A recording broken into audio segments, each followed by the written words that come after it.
श्रावण के महीने में क्यों हिंदू धर्म में सिंधारा दूज मनाई जाती है? किस लिए? आज पूरे भारत की भूमि पर कई माताएं हाथ में मेहंदियां लगाती हैं, चूड़ियां पहनती हैं, सुंदर चुनरी पहनती हैं, मां पूजन करती हैं, माता का आराधना करती हैं। सिंधारा दूज, उसका कारण केवल इतना सा है, सिंधारा दूज का मतलब यह होता है कि चंचुला देवी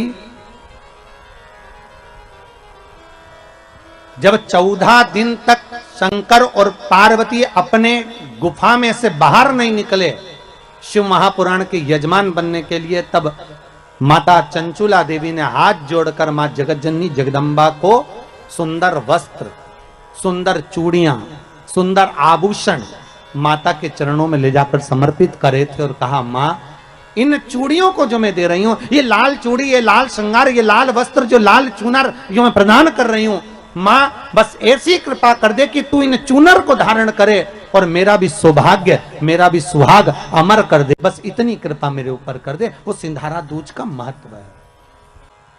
आज भारत की भूमि की सभी माताओं को सिंधारा दूज का बहुत बहुत बधाई। माता पार्वती, मां जगतजननी आपके सुहाग को अखंड सौभाग्यवती बनाए, यही भगवान से प्रार्थना। श्रावण के महीने की श्रावण शिव महापुराण की कथा सुन रहे हो।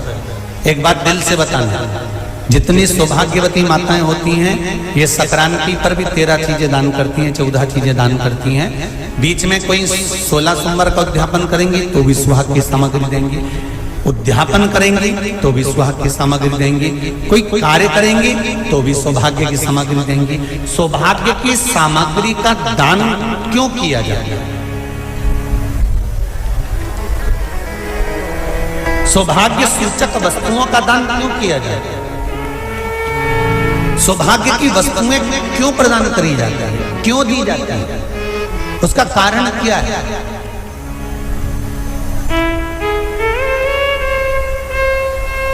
क्यों देते हैं?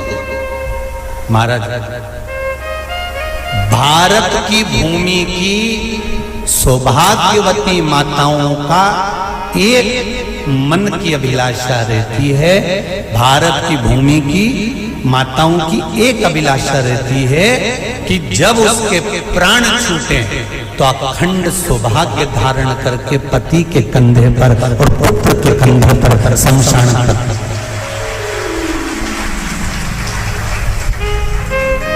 ये भारत की भूमि की माताओं की सोच है, उनके मन का संकल्प, उनके मन का भाव।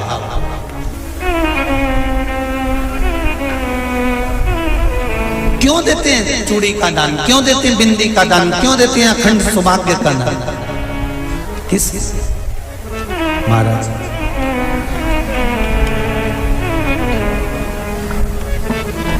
मेरे हाथों में भर भर के चूड़ी रहे, मेरे हाथों में भर भर के चूड़ी और मैया कोई कामना,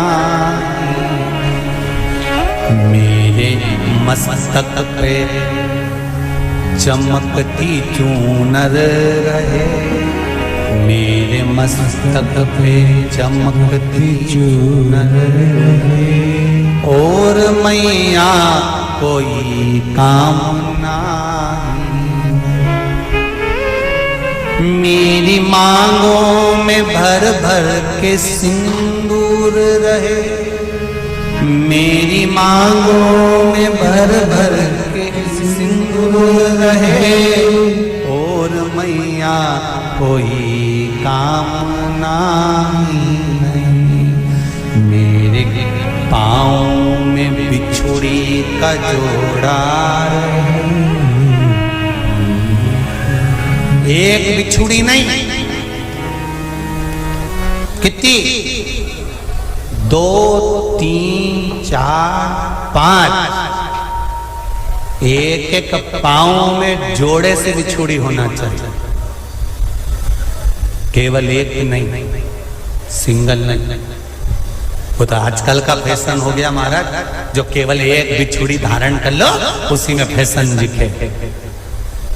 श्रावण की शिव महापुराण की कथा कहती है, जब बेटी को विदा करा जाता है और पहली बार बेटी के पांव में जब बिछुड़ी डाली जाती है तो वो बिछुड़ी भी अलग अलग नहीं होती, उस बिछुड़ी के जोड़ को चेन से एक दूसरे से बंधा हुआ होता। बोला सही है कि गलत है? जितने आस्था चैनल पर कथा सुन रहे हैं, जितने फेसबुक पर सुन रहे हैं, यूट्यूब पर सुन रहे हैं, सुन लेना कि मेरे भारत की माताओं का जब पाणी ग्रहण संस्कार किसी बेटी का होता है, उसके पांव में जब पहली बार बिछुड़ा पिनाया जाता है, बिछुड़ी पिनाई जाती है, तो वो बिछुड़ी भी एक दूसरे से बंधी हुई होती है, चेन से बंधी हुई होती है। उसको अलग अलग वाली बिछुड़ी शादी के मंडप में नहीं पहनाई जाती। क्यों? जैसे ये बिछुड़ी एक दूसरे से पांव में बंधी हुई है, तुम्हारी जिंदगी अंतिम श्वास तक ऐसी ही बंधी की बंधी हुई है। यही वर्णन है। वो तो अब माताओं ने थोड़ा सा फैशन चेंज कर दिया, अब पांव में ज्यादा बिछुड़ी नहीं पहनती, गड़ती है, चुभती है, एक बिछुड़ी धारण है।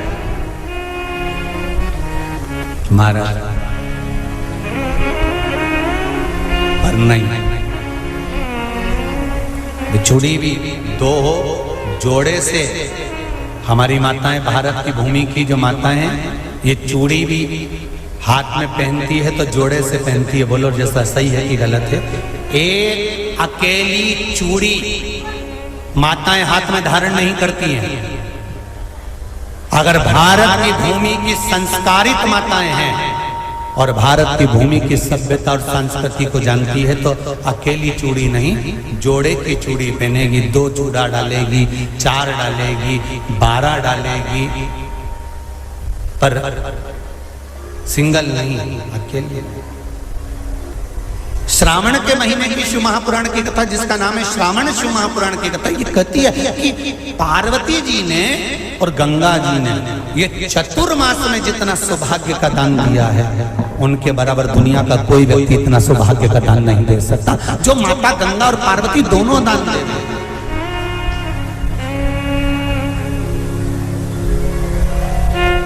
प्रतिदिन दे रहे हैं। और अब तो फैशन आ गया, तुम लोगों जो सौभाग्य का दान देते हो प्लास्टिक की डलिया में देते हो, पर एक एक पुराण को उठाकर देख लेना, एक एक उद्यापन को उठाकर देख लेना, जितनी तुम कथा तुम्हारे घर में छोटी छोटी कथाओं की पोथियां पड़ी हो, उनको उठाकर देख लेना। उसमें नहीं लिखा कि प्लास्टिक की डलिया में सौभाग्य की वस्तु का दान दिया जाता है, उसमें लिखा है बांस की पिटारी में, बांस की डलिया में सौभाग्य की वस्तुओं का दान दिया गया। क्यों? क्योंकि बांस वंश की वृद्धि करता है, बांस सौभाग्य की वृद्धि करता है, और बांस अखंड सौभाग्य, जैसे बांस का पौधा बढ़ते चले जाता है, बढ़ते चले जाता है, उसी तरह बांस की डलिया में जब दान दिया जाता है, बांस की टोकनी में जब दान दिया जाता है, तो ये भाव रखा जाता है कि तुम्हारा सौभाग्य ऐसे ही बढ़ता रहे। पर अब थोड़ा सा फैशन चेंज हो गया, तो प्लास्टिक की डलिया, पर प्लास्टिक की नहीं।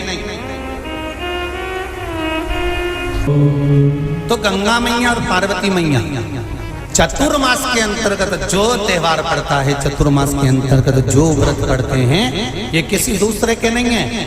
तीज का व्रत माता पार्वती का, छठ का व्रत माता पार्वती का, चतुर्थी का व्रत माता पार्वती का, ये सारे व्रतों की शुरुआत गंगा और पार्वती ने अपने बल से। बोलो हर हर महादेव। ये अपने बल से बनाना, अपने बल से।